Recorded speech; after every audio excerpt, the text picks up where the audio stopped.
Here's something I see at a lot of tables, and it looks fine on the surface. You call for a saving throw, and everyone treats it like a last second dodge. Like the character almost wasn't hit, like the danger nearly happened but didn't. And that's not what a saving throw is. And if you run it that way, you're quietly draining tension out of your game. If your saving throws feel random, if they feel like luck, if players just roll and shrug, this is why. And once you see what saving throws are actually doing, you can fix that immediately at your table. Let's make this real, okay? You got a chest, you got a needle trap, and you got poison. You call for a save. Most tables picture this wrong. They imagine the character pulling their hand back just in time, like the needle almost hit, but didn't. And no, no, the needle hits. The poison is already in. That part is not in question. The saving throw decides what happens next. How much of it gets through? How bad is it? Do you fight it off or does it take hold? That's the moment you're resolving. Saving throws are not avoidance. Takes a little change in your mindset, I know, for some of you, but think about it. They're mitigation under pressure. Something already happened, and that matters.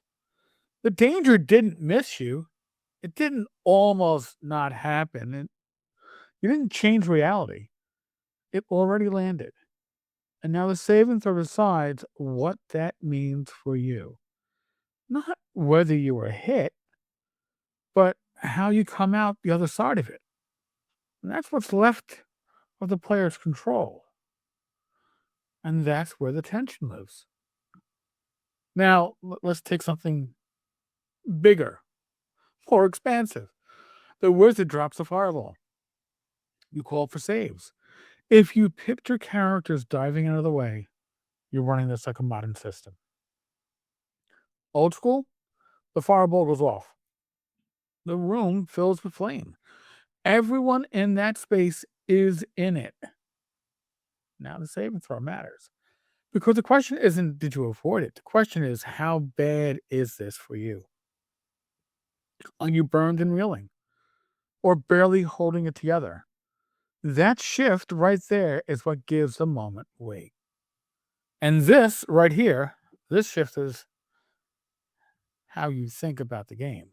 This is what I focus on here. Practical table ready play that actually changes how your sessions feel. Now, the mistake is in thinking, well, attack rolls are offensive, saving throws are defensive. And it sounds clean. It sounds logical, right? But it breaks down at the table. See, saving throws aren't your defensive move. They're what happens when you're already in trouble. They don't prevent the situation, they resolve it. And if you treat them like prevention, you flatten the danger.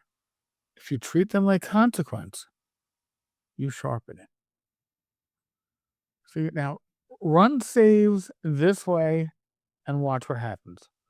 Players stop assuming the dice will bail them out. They stop leaning on, I'll just roll for it.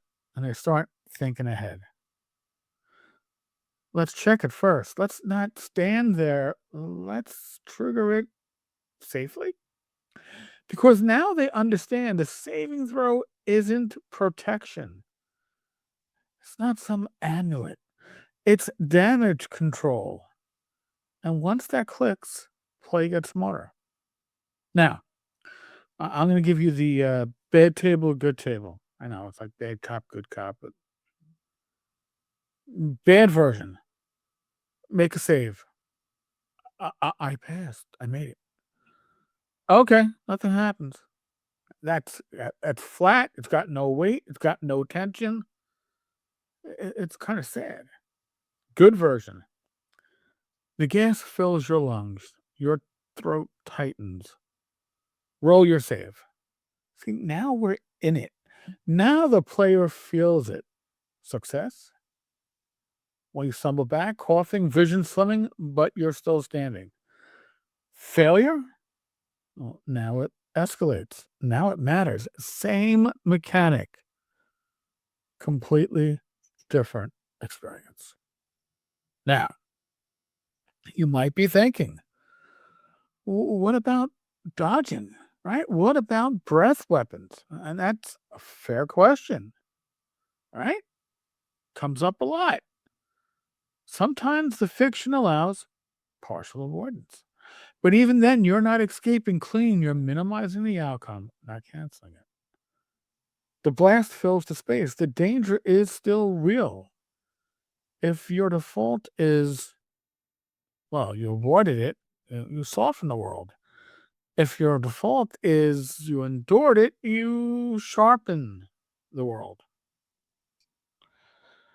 And your players will feel that difference immediately. When a saving throw comes up at the table, think it through like this. What already happened? What's the cost at the table? What does a reduced outcome look like? And roll, but not before.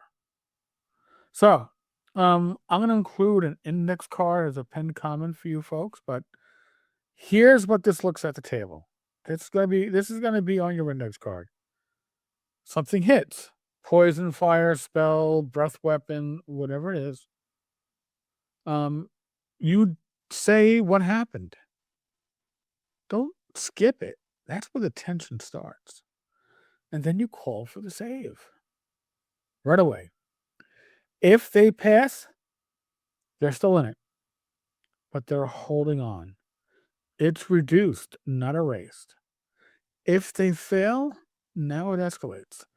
Now the situation gets worse. And then you describe what that actually looks like in the fiction.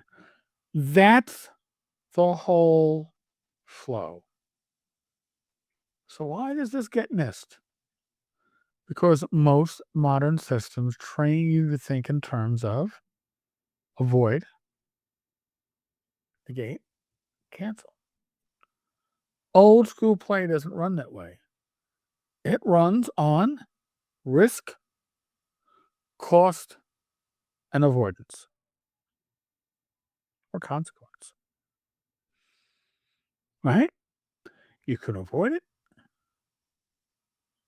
or get consequence.